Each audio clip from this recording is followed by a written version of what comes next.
there's sort of two modes when I'm watching the YouTube golf stuff. One is like, I just want to see people hitting shots at golf courses I've either been to or I want to go to. And that scratches the itch when it's, 38 and drizzly out here. And then the other is just that, like, yeah, I genuinely sort of care about some of these people I've never met now, and I want to watch. I just want to go along the ride with them. You look great. How are things in your part of the world? Tell us where you're coming from, because I think that's interesting right off the top. Yeah, so I live out on an island, a little bit north of Seattle. It's called Lummi Island, in Washington, and it is a lovely place, but the winters are dreary, like very, very bleak. And you can play golf year round if you're okay with, just damp ball plugging in the fairway kind of conditions. So, it's an amazing place to be. But I've done a lot of like brutal Midwest and, like East Coast winters. I lived out in Montana. I'd say this is the hardest though. The gray is just like, the gray is really tough for me. I get the seasonal affective thing is very real. I kind of always downplayed it, but like, gotta get a lamp when you live out here, something to kind of bring the mood up. Yeah. Well, thankfully your house is full of grow lamps, I've heard. No, I'm just kidding. It's a real thing. Having gone to school in the Midwest, where we would get this lake effect cloudiness for 5 months, and it would just, people were just depressed. I won't say where, because it's not a great ringing endorsement for the school. We would have fun in the fall, and then people. I had a roommate that didn't go to class for like 3 weeks. And it can get away from you. It can. But the seasonal thing is absolutely real. So if anyone's out there doubting it, well, we wish you the best with that. So is there golf on the island? No, sadly. That's another issue. Sadly. Yeah, this has been difficult because like I moved out here around the same time I got the golf bug. And when was that? Well, I mean, I've had numerous ones there. I've been infected numerous times in my life, but the most enduring one and the most recent one was like a lot of people, 2020, right? Right. Need something to do, wanting to get outside. And for me, it was during this, it was November 2020, just really grim, rainy, can't really leave your house. The whole the election stuff was happening, and it was just kind of like, a dark moment. Mm-hmm. And my buddy said, let's go out. It was his birthday, to this, public course nearby. And I hadn't hit a golf club in 10 years. And I was super nervous. We went to the range. He loaned me a bag just full of hybrids. That was it. Just hybrids and a putter.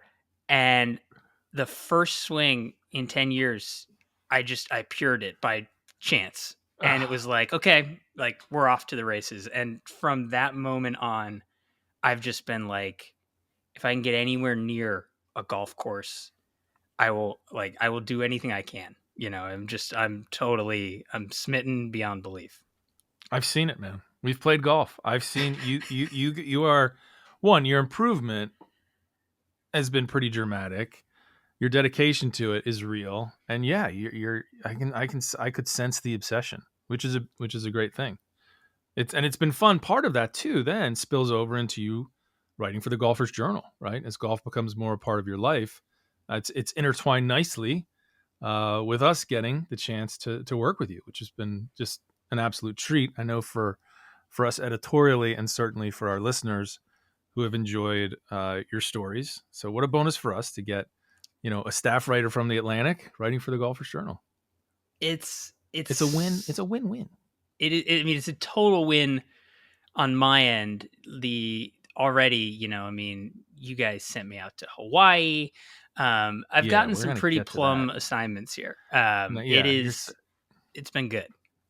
You've done pretty well. Yeah. The Hawaii for Ben Garner. The Chasing Scratch story, super fun, and has turned into like some real friendships that I want to talk about today. I Yeah, definitely want to dig in deeply on YouTube golf and Gloriously Ugly let's do from it. Golfer's Journal 23. Not as glamorous an assignment as some of your others, but it's great to have you here because, as we were thinking about this, as and on podcast, we're inviting people in golf, around golf, interesting golf lives, and we don't get our writers on enough, especially like yourself, who are living an interesting golf life. I mean, your golf experience over the last 2 or 3 years is its own story, or its own book, if you will. So we're gonna dig in on all of that today. But where I want to start though, like the chance again, don't always get a lot of writers on here, and as a writer, I would like to indulge. I love to hear writer like origin stories. How did you Yeah, get into doing this? What's the path? And we all know the school it starts at.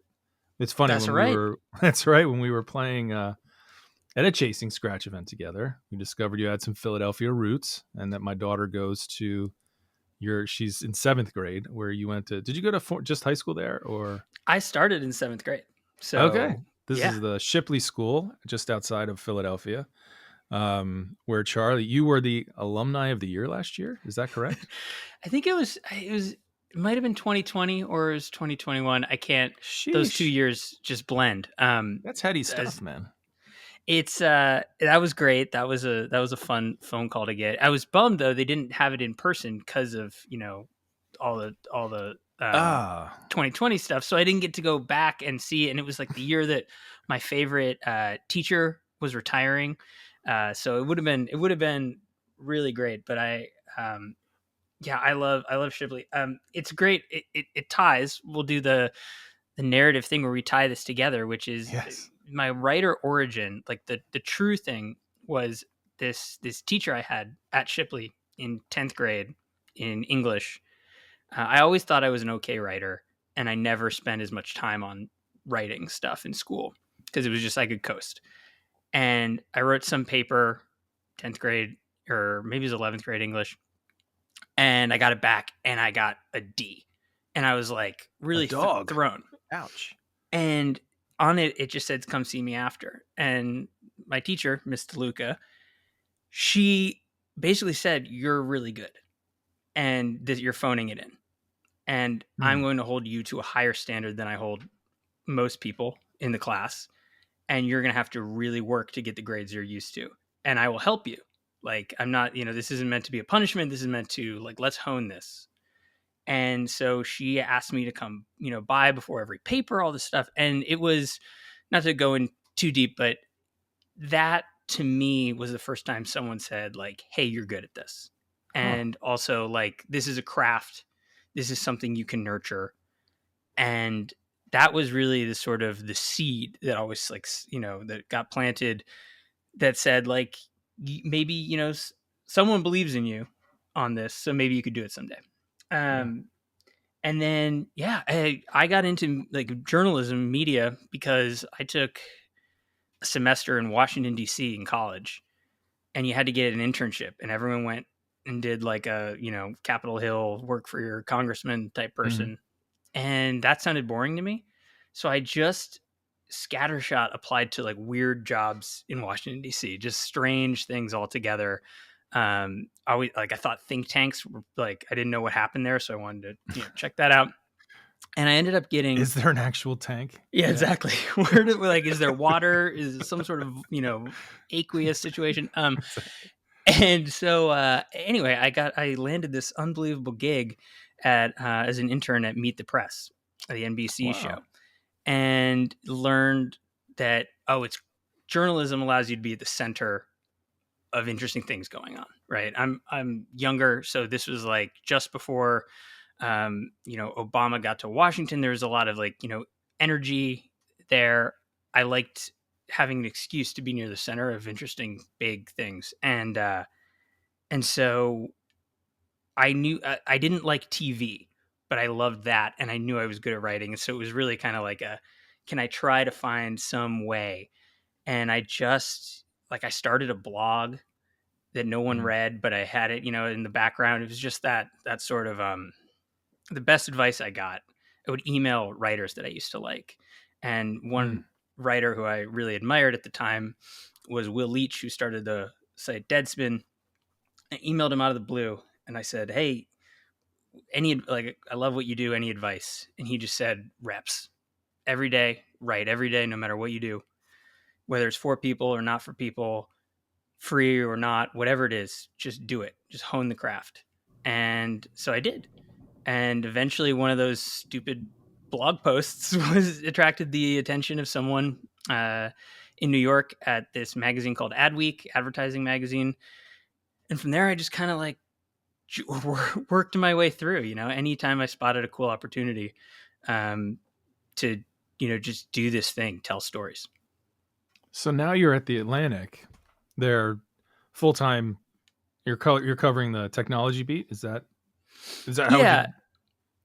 Basically like the internet as like an excuse to write about culture broadly, right? So for Right. me, I started writing about the internet full time in like 2009, and that a lot of like the coverage of all that stuff was really like talking about gadgets or talking about this cool thing. And for me, what was always interesting is like, how do these tools, how does like Facebook or Twitter or whatever the thing is, like how does this change us? And I always used Hmm. to view the internet, quote unquote, as like this like black box basically, and like you put something into it and whatever comes out on the side is like a sort of deformed you know different, sometimes better, sometimes way worse version of what you put in. And I thought that that was probably like that's probably what was happening to us who are using this stuff. So that's sort of always been my lens is, whatever it is, whether it's new or old, sort of talking about how the way that like we're all together, networked in a billion different ways and optimized and pushed by, algorithms or whatever. That has always been sort of like my project, I guess, is trying to explain that, but also just explain like what it what it's doing to us, whether it's good, whether it's bad, etc. What is it doing to us, and how does that? I mean, you wrote a very successful book with the part. Wait, was it with your wife? Yeah. That's what I thought. Sorry. Yeah. Um, I knew that. It's a bold Tell move. us. Tell. Right. Indeed, a bold move. Tell us. Were you married at the time? Yeah, that was Even actually bolder. it was a pandemic project. Truly, we were you couldn't. There weren't a lot of The people pandemic we was could good for see. you, man. You wrote a bestseller and you took up golf. Yeah, yeah. No, I mean there.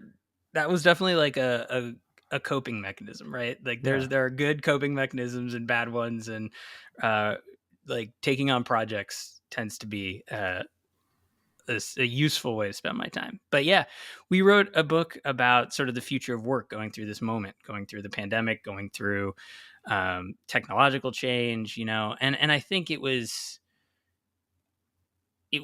brought about. There are a lot of reasons we wrote it. One, we were experiencing it all, but the other is simply like I looked up at one moment, when everything was shut down, and I tried to imagine like what would life have been like if we didn't have access to Zoom or whatever, Hangouts, or our phones and the internet, and just the ability to have all to kind of get things done um, through all this technology, and sort of that led to this idea of like what would work, what should work look like, right? What should we do when we have this opportunity for so many people to work, in different places, Hmm. from where they want. Like what does your life look like, right? When you can, and golf was a big part of this for me because I Wow. started to like orient my life, and I was very like work focused, very like addicted to going in the office and all that. Didn't have a lot of hobbies. Let hobbies like golf go to the wayside.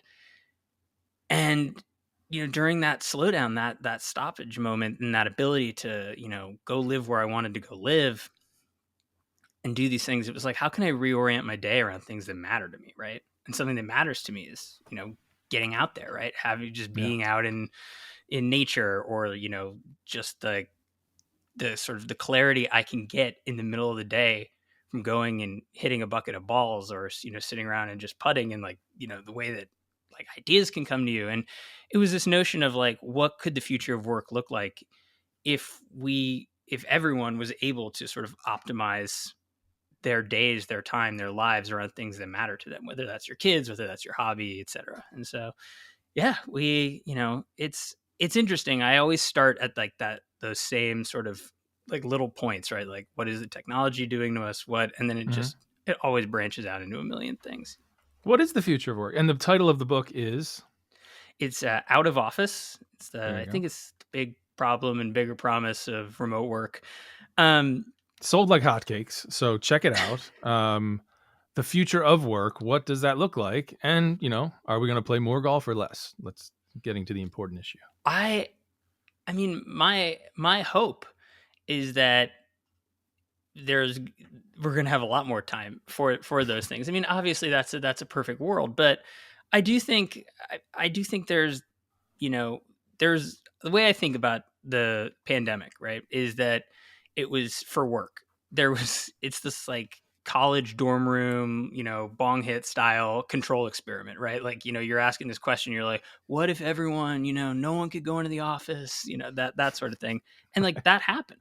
And we don't get to do that societally very often, right? Yeah. We just we don't have that sort of ability to see what, would happen with the hypothetical. And I think that in life, in society, when people get a kind of benefit, and I don't mean to like treat the pandemic lightly or anything like that, but you get a benefit like flexibility, right? Like the ability to always be having lunch and dinner with your kids and never having to do the commute or whatever. I think it's really hard to roll those back societally, like when people get Mhm. them, right? You give people a taste of, healthcare or whatever.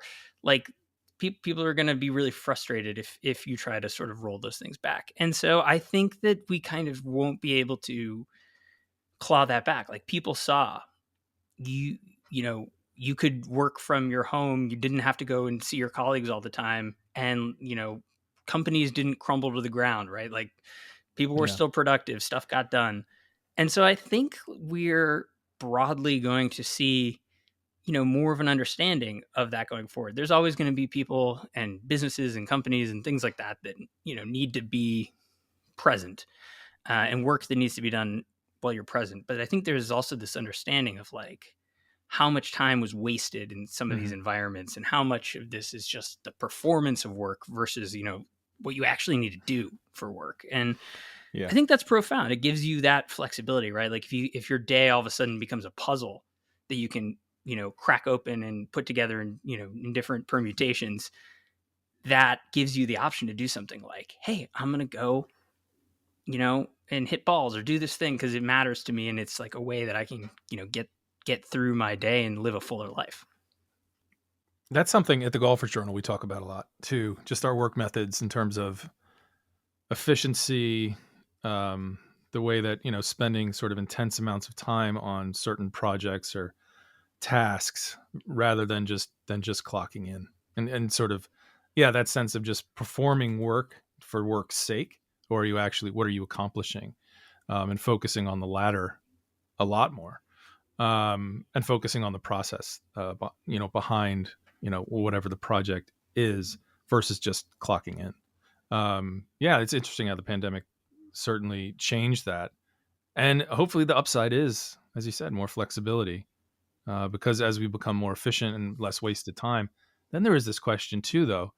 We were also looking at some, with AI, right? Are we going to have a lot of free time because we'll be completely obsolete as people? I'll just go play golf full time because I can go to this program and say, write a story about golf in Scotland, and it's not bad in the style. I It's can say in the style Yeah. of Tom Coyne.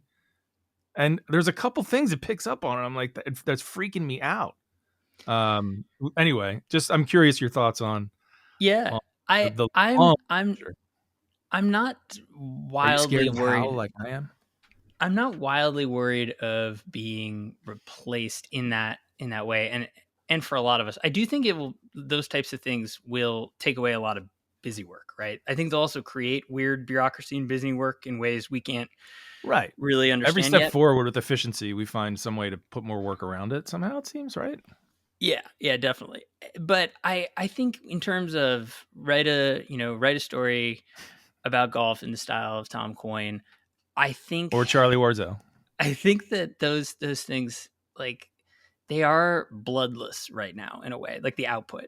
I always Sure. find that, so like on the internet in the places I occupy, a lot of people are always sharing those, like, AI art screenshots or the chat GPT screenshots of, Right. what we're describing there. And when I talk to people about them, one thing that they always say, and that I experience myself, is that uh, people don't pay much attention to the output, like what the machine churns out. What they actually are paying attention to is the input, right? The thing that the human being writes that they want, right? Because like a good prompt for one of these services, like a really genius one that gives you a great output, is actually like an act of real human creativity too, right? Mm. Because if I Hmm. just say, like a story about golf in the style of, Tom Coyne or Charlie Warzel, that's one thing. But if I say, you know, like a story about golf, Tom Coyne, written also like a Taylor Swift song or a Taylor Swift lyric, or some weird type of thing, like you're connecting high culture and low culture, and it's like the human brain is like at work there. And so Mm. that gives me a lot of hope that maybe these tools, what they actually can be, some of them will be efficiency and productivity, and some of them will be probably a little dystopian, but hopefully what they can be is like, an analogy I'm thinking a lot about lately is like Adobe Photoshop for like writers, right? Like, if you have like graphic designers or artists, visual artists, photographers, people like that, like they don't see Adobe Photoshop as like putting them out of a job. It's this Yeah. tool where they can take something that they've done and they can, twist it around and manipulate it and make it, into something better or different. And hopefully that's what these types of things will be for people like us, because I think that experience that we have, right, of going out and seeing the thing and feeling it and having, you know, that experience and that emotion, like that's what actually matters. And Hmm. I think if there's ways that, we can eliminate some of the busy work or whatever, that's great. But I think fundamentally it's going to be really hard to replace that. I love that outlook. That's the right So, way to look at it. And I want to believe it, and I do. And I don't sit around and ask the AI apps to write like me. My ego isn't that out of control. I've just, like you said, friends have sent me like, "Hey, I asked it to write something like you. It's pretty good." To show me what basically to tell me that I'm replaceable. yeah, right. Well, it is creepy I think though. is the They'll point that find, they're making, and it is a little creepy because it found a couple little like I don't know some stylistic quirks that I have that whether I like them or not, and it incorporated them. I was like, damn, that's interest. That's interesting. yeah. But think Yeah, about it this way. Think about it if you read, if you did that yourself once a week and you just read the output and you noticed those quirks or something and you didn't like them, and then you said to I know. yourself like, okay, I'm going to try to excise that quirk from my writing here on out. Then it's like, then That's you're using yep, it as a tool, right? And it's like you're taking the agency back from it. I don't know. It's kind of how I'm trying to keep 100%. myself motivated. Exactly. It's like when I listen to this podcast again, and or over the, I would say, with so many pauses, so many uhs and ums. When it's pointed out to you, you can use that in a positive way, and that's definitely what I took from reading the AI. But let's get to some pieces that definitely are not bloodless at all, could not be produced by AI, and those are the stories that you've written for the Golfers Journal. Most notably, the most recent one in Golfers Journal 23, which we hope people are enjoying. Gloriously Ugly, playing golf via YouTube. Tell us about, well, I guess that's sort of what the story is. It's self-explanatory, the golf that we consume on YouTube. But what was your interest in doing this, and how did it go? So it came out of a conversation with your colleague, Casey Bannon. Yeah. We were just talking about, golf and life in general. And he, being an incredibly good golfer in his own right, was He talking about is. It's how, annoying. Yeah, right. It's Love you, awful. Casey. Um, he was talking about how he didn't enjoy watching that, right? Because he's better than a lot of these people who are, who are going and making this YouTube content, follow me Yeah. around, whatever course, right? Outside of the Um, Bryant brothers, he's better than all of them. Sorry. and yeah, and so that prompted me to say, oh, I have the exact opposite experience. I love it. And he asked me why, and that sort of, my initial response was to say, I don't actually know, let's find out. And that's how it became the story. Like a lot of good stories, just, it's kind of a show your work, explain why you feel a way you feel. And Mhm. that led me into, I, having the golf bug, like I said, a lot of times you're just, if you can't be out there yourself, you just want to be around the game in some way. You want to experience it. Or if you're going to go to a great place, like my Disneyland is Bandon Dunes, about 8 hours south of here. I get to go once a year, but in between, I sort of want my fix, right? So sometimes I'll watch people play Old Mac or Trails or whatever. And anyhow, so I was like a casual sort of watcher of this, but then I did the deep dive for the piece and sort of ruined my life for a week. My wife went out of town, and I was a freelancer at that time, and I just said to myself, all right, I'm gonna let the algorithm do what it wants to do with me, and it was just, I mean, I watched so much awful golf. Thanks for I the shout out, by the way. I was reading the story, like, oh shit, I'm in this. the lead of the piece is about sort of like, at least I think it's the lead still, like the rock bottom, which is that I fell asleep watching it, Oh like yeah. watching YouTube, and then I woke up at like 3 a.m. with my laptop, like sitting on my stomach on my bed, just playing a video that had like 10 views or something of some guy in Wisconsin, just like, with his own homemade shot tracker. And he was like, plus 23 on the seventh hole or something. It was just like, I had really gone to like the bottom of the You rabbit reached hole. the bottom of the Yeah. golf internet. Yes. It's a great lead because it does capture that feeling of like feeling like you're hitting rock bottom as if you're waking up with like another empty bottle or something. And all the regret that goes with it, and how did I arrive here, which is really funny, going down that rabbit hole. What did you discover about, well, what's the what's the worst thing you saw, and what are the best things that you saw? I mean, I think broadly speaking, the best stuff in my mind is, I mean, what the no laying up guys do right now, I think is sort of a bit of, they're no strangers to the Golfers Journal or this No, they're podcast. great friends of the Golfers Journal. I think it kind of transcends, the genre, right? And that's like it's like their most recent tourist sauce season is golf competition and a travel show, and also just, about like the nature of, being alive. Like it's truly wonderful. And I think they always do sort of that the best job of sort of capturing that experience of, being with people who you love, doing this amazing thing, and just the sort of the glorious nature of what golf can be. And then I mean, the worst stuff, there's just so many people who like see that and then say like, I'm gonna go do it, and it's totally fun. Like I'm all for it. I'm not trying to shame anyone here, but Sure. there's just like so much of that, the rock bottom, so to speak. And then in between, I think, what I notice is there's just kind of like a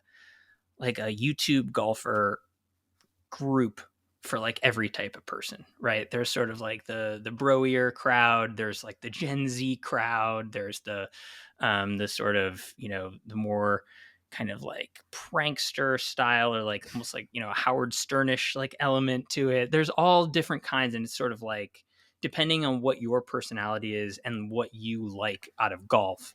I think that there really is like everyone's doing sort of the same thing, but there's some, Mhm. version that you're going to click with. Yeah. And I think that's definitely insightful about, what No Laying Up is doing. And it's interesting. I think their storytelling is getting more compelling the farther it gets away from golf. Yeah. And as a a golf writer myself, I've certainly that's been the case from day one. That a lesson that I continue to remind myself of, but that the farther that the stories can actually get away from whether you made birdie or bogey. I mean, that's part of it, and golf is a great landscape on which to sort of lay a story for sure. Great setting, nemesis, protagonist, all that stuff. Great challenges. It has all the sort of pieces and hardware that you need for storytelling. But at the end of the day, I think even the more recent No Laying Up stuff is you're less you're less concerned about making the putts, and it's more about like, wow, what is this experience doing to them as people? And I think that sort of ties to what you do as a technology writer as well. That when you're doing that, probably at your best, you're probably not dealing with the coding and binary things and all Yeah. that you're talking more about people, right? Stories are about people. A- Absolutely. I think that's totally right. And it's like, I think it's a really good sort of, uh, just lesson in how to do any kind of, I mean, I want to call it journalism or storytelling. Content is sort of what it becomes when you push it into the Content. internet realm, Yeah. the dreaded content word.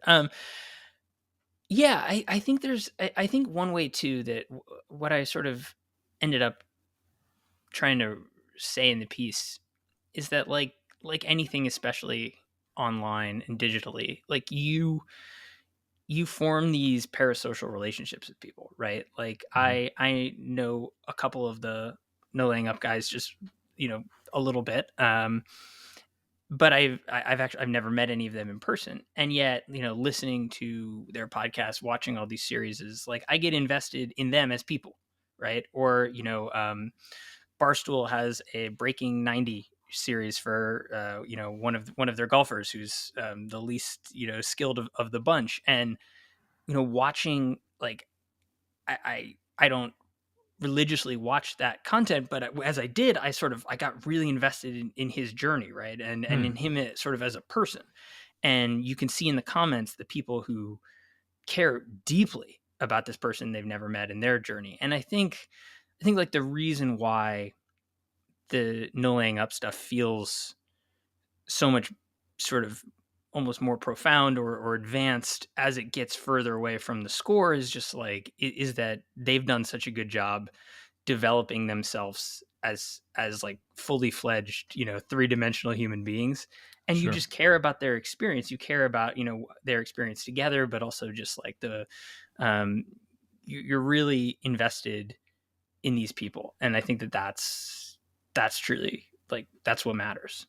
And that's sort of what I ended up kind of coming away with. There's sort of two modes when I'm watching the YouTube golf stuff. One is like I just want to see people hitting shots at golf courses I've either been to or I want to go to, and that scratches the itch when it's 38 and drizzly out here.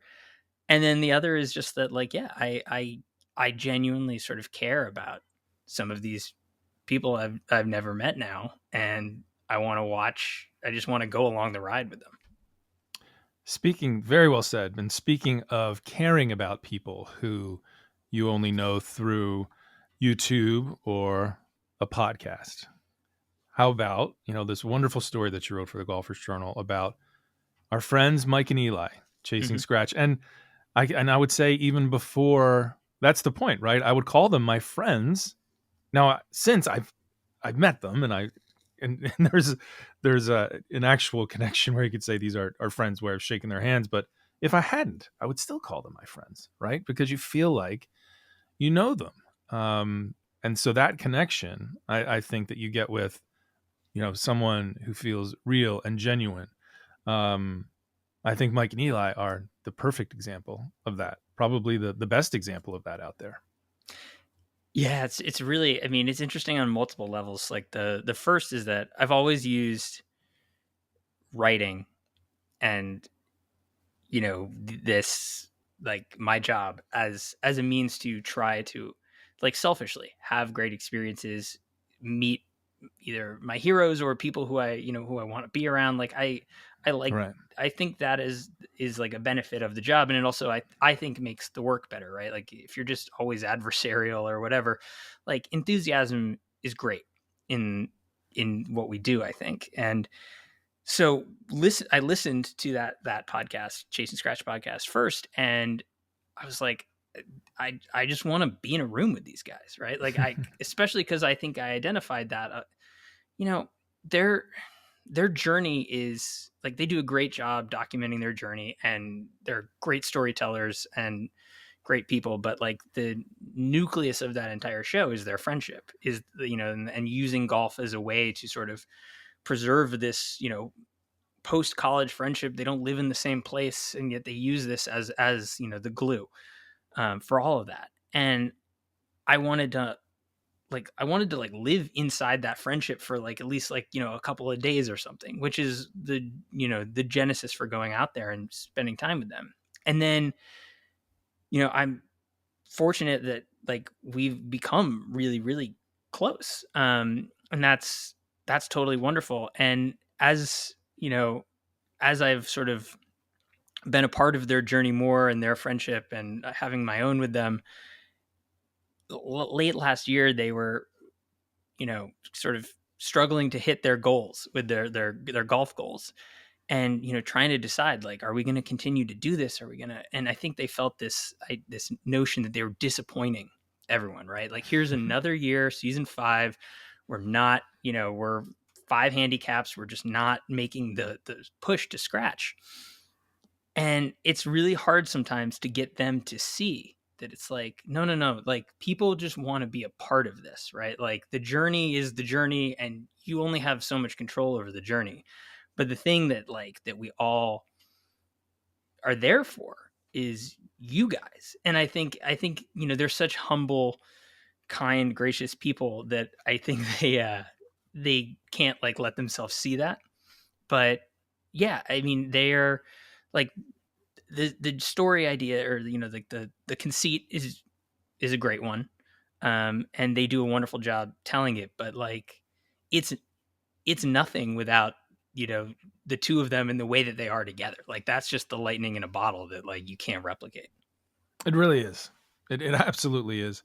And since doing the story, I went down to the Velkern Invitational this past summer and got to see up close, well, one, figure out what the Velkern actually was, and got to see the connections, and got to play some golf with you.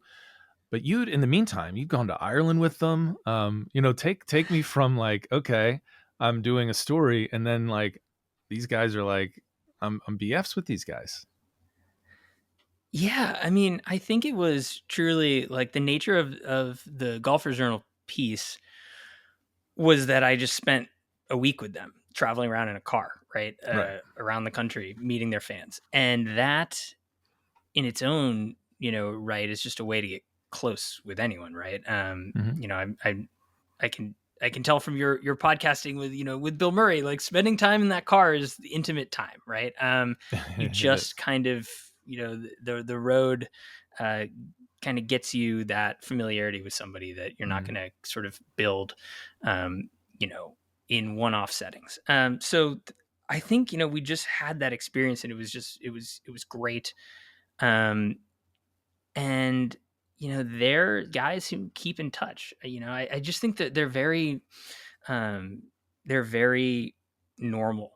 They don't really see Yeah. themselves as, as figures in the golf world or in anything. They just see themselves as some guys. And so, you know, if I texted them a couple questions, they'd always text back. It happens organically. And then this opportunity to go to Ireland and play, with them and a bunch of their fans.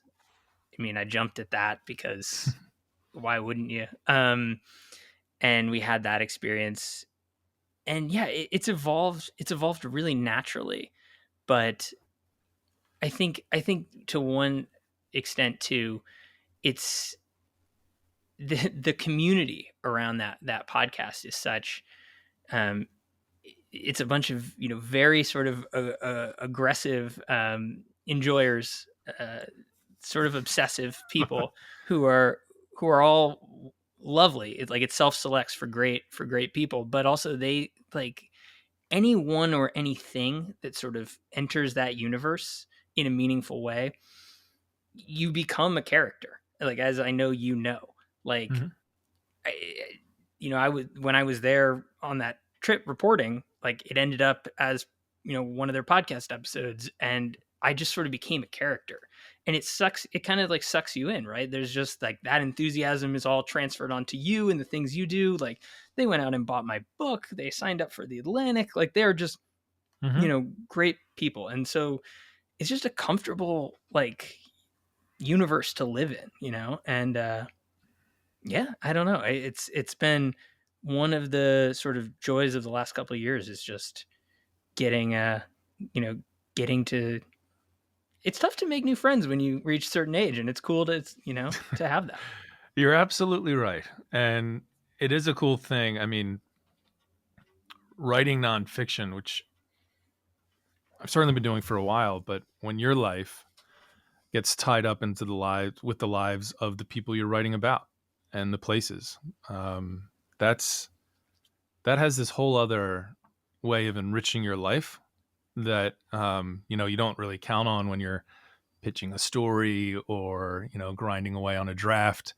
But then you realize, oh, now I do have right. Like, how the hell else am I? Well, golf, I guess, but how am I otherwise? I'm not. How am I going to meet people? Well, in the Broken Tea Society on the Discord server, that's one way, of course. There you go. But there are, to make those connections when you've written about somebody, and you've really come to understand them, and in return, spending that time with them, they've come to understand something about you. That's a pretty deep connection. So it's been cool to see that happen for you, and it's certainly it's very cool. They're chasing scratch. What are you chasing in your game? How is your game right now, and how has all this impacted you as golfer? Because as you said, 2020, you fall back in love with the game, and you're playing pretty well. When I was down there, you certainly didn't feel like someone who'd been playing golf for 2 years. You caught me on a good run. I was a little horrified to play. I think in that foursome, I think everyone's handicap added up to like 4, and then I was a 14.2. So I was a little anxious there, but no, you caught me at a good time. My game That means you're going is to win some money. That's what that means. yeah. I tend to like, I don't mean to sandbag it. It happens more often than I would like. I'm not like it. The game. I do okay under pressure, I guess. The game is it's tough. It's tough living on this island. I can really only get out like at most twice a week, which is great. But it's just I sort of being in the Chasing Scratch universe. I've and you know uh, reading your quest in Paper Tiger. Like I sort of I feel like I have a really good sense of the commitment that's necessary, and sort of like what actual true devotion to this is, and that's the thing I love most about, like, I love playing, but I love the grind. Like I love it in everything. I Mm. love playing guitar and practicing, and like practicing scales, right? Like rote things like that. Like I really do get to enjoy it, and that sort of that thing of like, you know, trying to groove something in your swing, and just like the one time you get it, and then then it goes away, but then slowly but surely it's happening with a little more consistency. Like that to me is joyful. Like I truly love that sort of, oh, it's not just like a flash in the in the pan. Like this is starting to happen. You're seeing the fruits of that work, or like playing guitar and your fingers just start to move in the way that your brain is saying they need to move. And so this is a long-winded way of me saying, like, I know sort of what's involved, and there's that constant frustration that I think so many people feel of, like, I just can't give it the time that it deserves. Um, but yeah, I love practicing. I love being out there. Like you describe it in your book, those like late in the day and your hands are, like sore and exhausted and you're just like hitting, bunker shot after bunker shot or whatever. Like I love that feeling, especially like, and Yeah. when everyone else like leaves the range and you're alone there, you just sort Mm. of that feeling of superiority where you're like, yeah, I'm grinding, like you can leave. I wish it would translate more in the game than it does, but um I'm hoping. I mean, the experiment the is that's my jam. So I put myself in the mix there, and I'm gonna, I'm giving it a whirl. We're doing lessons. We're doing the whole thing. We're gonna try to. Tell me about, I was going to transition to that. Of course, you beat me to it. What are your goals for the index experiment? I think it's, I mean, you got to set. I like setting the ambitious goal. Sure. I want to I want to reach, even if it's 9.9, I want to reach single digits. Nice. By, like in a calendar year. Because also getting like, because I can get out in November and December and January.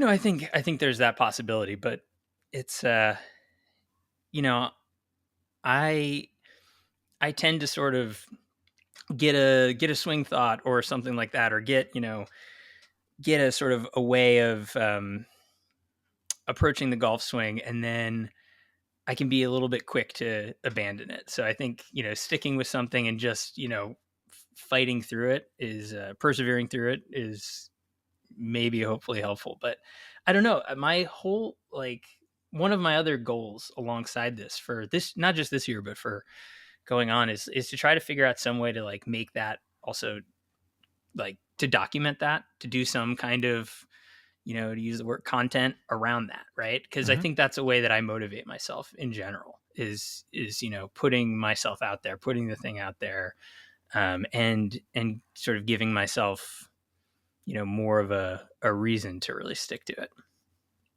I know what that's about. I mean, when You you're do, saying this is going to be a story, or you commit to it that way, it certainly raises the stakes, and you find yourself committed in a whole new way to where you can actually say, this is my, it's more than this thing I like to do. This is this thing I have to do. This is my job. This is whatever. You get to treat it like that, whether it is or not. And yeah, that's pretty great, especially if you have an inclination to be, like you said, like you're, to be a grinder, to love being the last person on the range. Well, you've definitely found the right game as a grinder. And what are you doing in the off season without a golf course nearby? Are there things, just for folks who are in the index experiment and might be frustrated as well, if they're not playing enough or they're sitting in a gray environment? What things are yeah. you doing to get better? Just getting the little parts that you can work on. So I have a buddy who has a garage and a little like net set up. A very sort of bare bones, simulator thing, not fancy, but just um trying to get swings in, right? Trying to get at bats, just really Getting your reps in, man. getting the reps in. I mean, the best golf I've ever played personally came at the end of that Ireland trip. And I Hmm. think the simple fact of it is I rarely ever play 9 days in a row, right? And by Mm-hmm. that ninth day, there's just sort of you're not standing over the ball saying like, all right, what do I got? You're just kind of like, you stand up and you're hitting, right? And you've hit a Yeah. lot of, like, you hit that shot 3 days ago, right? You sort of, it doesn't have that same pressure and charge, and things are a little more grooved and familiar. And so that was an important lesson to me. That's just like, if I can go and I can just hit some balls, and it's the same with putting. I have a little mat. Just you know, just try to make it so that there's not more than you know 48 hours that go by where I'm not doing something, right? And I think that that's key for me at this point. And I think, you know, what I'm trying to do that maybe hopefully people can relate to is just like not try to get down on myself or over my skis on anything, right? It's like I'm not a professional. This is a hobby. It should be fun and you can be intentional about it, but like, you know, there's no reason to, you know, start, you know, flogging yourself for you know, for if life gets in the way for a couple of days or something. So, I think For sure. I think a lot of people get at least people I encounter get too down on themselves, right? And it's like, hey man, like, you know, we're out here because we love it. We should love it. Well, it's like it's the same advice you got about writing. If you can do it every day and just do a Yeah. little something every day to either get better or to pick up a golf club, what a difference it makes. Because if I go a week without putting, like the putter will feel weird in my hands, and I'll be sort of like, wait, how do I do this again? Even though you've been doing it since you were a kid or whatever. And if I have like a big round or a match or something that I'm like looking forward to, I need to play like 5 days in a row because it's all about. I mean, I guess there's other ways to get better, but I'm the same.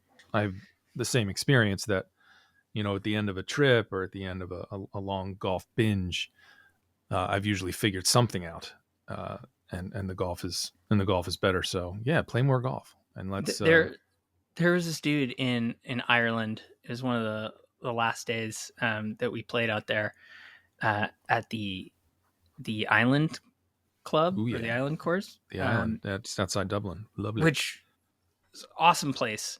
And it was the only time when I was there that I played with a member. And this guy's name's Killian. He's an amazing guy. He's, caddied there. He's been playing there for 30 years. And he had this attitude about like he was a great golfer, but he would spray his drive into, some really gnarly position. You'd be in the heather on the side of a mound or something.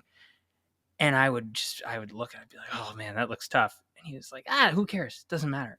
And he'd just step up. He wouldn't think about it. And he just hit it. And he was so great at getting out of trouble. And I was like, how do you do that? And he said, it's just a golf shot. Who cares? And that sort of mentality of I'm never really in trouble because what is trouble? Right. And it's just that kind of that mentality of, I don't know. It was like infectious. It was like the way I aspire to be, but it also comes from he's like, I'm out here, 5 days a week. Like, what's a golf shot when you can hit, 100 more in the next 2 days? And I think that's, for me personally, that's like a great way to approach the game instead of, that sort of being on edge about every single lie, every single, whatever. You're right. But it's hard not to when we put a lot of pressure on ourselves. We're trying to improve. We're trying to do X, Y, and Z. We're chasing scratch. And you can get really wrapped up in putting all that pressure on a golf shot or on a very, very insignificant moment in the grand scheme of things. That's what, one of the things I most love about traveling over to Ireland or Scotland is just the perspective is a little bit, they just seem to have a longer view of things. Yeah. It's probably tied into their DNA. The countries are a lot older than ours, and history is much older than ours, and they kind of sometimes have that really valuable perspective. Someone who also has been through some stuff and had some great perspective. How about these transitions, Charlie? These segues are killer. I was gonna mention it if you didn't. Just really solid stuff. You know what you're doing over here. Not my first rodeo. No, it wouldn't be right if I let you go without talking just a bit about Mr. Ben Garner.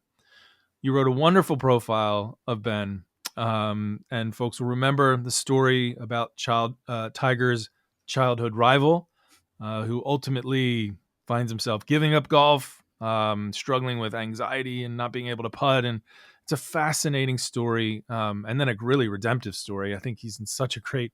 You find him literally in such a great place in Hawaii, living on the side of a mountain in this idyllic setting and hanging out with. I just wanted to ask you about that. The things that didn't make it into the story, maybe because they would have no reason to be in that story, but just the things that you saw and experienced, because we were getting notes from yourself, and Hafe was out there photographing Yeah. and shooting it, and he was photographing it. No, he was actually photographing it, and saying like, "Hey, Bo Hostler's here," or like just like random stuff. Like, what are they doing? It sounded awesome. It got a little out of control. Tell me It about that. escalated very quickly. That is one of those stories that, I mean, I'll just be very honest. A lot of people have asked me like, oh, man, how did you find this guy? And you guys found this guy, and I just like, you kind of handed it to me, which I have no, if anyone wants to do that throughout my entire career, I love it. Right. Identify a great story and let me go and live it. Really still thankful for that. Anyhow, yeah, it was sort of pitched to me as like, this guy's pretty interesting, his backstory. Let's go see, and I had no real conceptions. He lives in, in Hawaii, has this, cool Airstream trailer. Like, I didn't know what to expect. And, we got there and he is just like the most, cool, like kind of surfer mentality, super laid back. And he is, he's selling real estate in this wonderful, community that sells a lot of very, high price homes to celebrities and entrepreneurs and whatever. And so, both through like his golf life, he has these people like Bo, who are in his life. He was a mentor to Bo as like when he was 8 years old. Ben would take him out on the course and sort of help him learn the game. But then also through his other career, he's very close with. I don't think he would mind me saying this because he caddies for him and stuff. With Kelly Slater, the pro surfer, and Rob Machado, he's just got like this thing. And then one of the people who's been in his life is the quarterback Alex Smith. And when Alex got his almost life-ending injury and decided to make his heroic comeback into football, that happened during the pandemic, and they were in Hawaii together. And Ben was like a real sort of behind the scenes supporter, right? Helped catch passes but really provide that emotional support because he had been through this as a, incredibly talented athlete, had been through this kind of free fall. And yeah, I got to, talk to Alex about that in part because when we were there, Ben turns to me on a Friday night and says, "Hey, we're all going to go over to Alex Smith's house for game night." And we played charades all night, guys versus girls. And I got to like actually like, be in a huddle with Alex Smith as he's like coaching this team of grown men to play charades. But you can really sort of see the leadership qualities there, and he has a photographic memory, which is really helpful. One of the most charismatic, nice people in the world. But Ben is like, he's the Dos Equis guy, right? He's the most interesting man in the world. Super open. Not a lot of people can say that they've beaten Tiger Woods dozens of times, straight up. He has these just unbelievable stories that come out, and also this, this great sort of narrative of and clarity from kind of having everything stripped away and rebuilding back up. And I think everyone can relate to the core part of his story, which is that like he was good at a thing and it became his identity, like everything, right? Like he told me that, you know, shooting, shooting a 77, he's a nobody, he's a dead man. Shooting a, a 64, he's the best person in the world. Like that would vary day to day. His whole self-worth was based off of, the scorecard. Sure. And having that all stripped away and losing all these people who were kind of hangers on in his life only because he was so good, and sort of building that back up, there's this clarity. And you don't get the chance as a person in life, but also as a journalist, to be around a lot of people like that who have that kind of self-assuredness that comes from all that hard won, like mental, spiritual kind of work. And it was like, it was a wild experience getting to like, hang out with celebrities and play golf, with Alex Smith and all that kind of stuff. But what I'll really remember is going up to his Airstream trailer. It's on this lava rock field overlooking the ocean. The sun's going down, and he's just like, we just have this incredible, profound heart to heart conversation about life and failure and moving on and what's really important, friends, family, these types of things. And it's just, it's, it doesn't really matter all that stuff that he did or the people that are in his universe. And it's just like, those to me are the sort of the moments that when you get them in the course of reporting, you just want to, you know, you just want to sort of transmit the reader into your brain to have that experience too, because that's the stuff, right? It's golf is just a way for us, as you've said many times eloquently, like, it's just a way for us to, talk about the real stuff and to, and to experience and process the world. It's just this wonderful lens that we get to sort of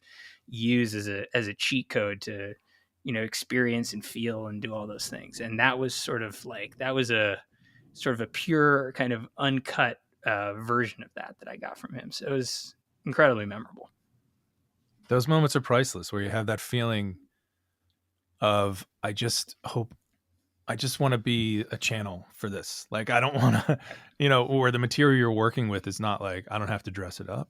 I don't have to make it funny. I don't have to spin this sentence into something profound. I just have to get it on a piece of paper, and that's just, and he was certainly that kind of character. Shout out to Brendan Thomas, I think is how we found Ben Garner, our publisher, who runs in those surfing circles. Because it's one of my favorite. I think, what was the title? Who is Ben Garner? Just if you haven't read it yet, go back and check it out in the Golfer's Journal, and also check out, we did a pod with Ben. That is one of my favorite pods as well. It's tremendous to listen to and hear some of the stories you captured in his voice, because he just has a lot of energy, and it's just great.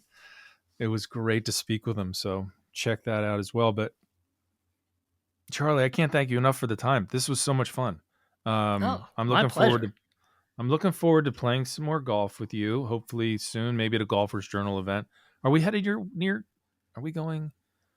Well, we're going to the Northwest. You guys are somewhere around there. I was Oregon. Always, every time you were like nearby, I was somewhere different. And this summer I hope to be, but I'm gonna, I think I'll definitely, I have this story. I get a chance very frequently to go to the Masters because my great uncle won patron badges for life.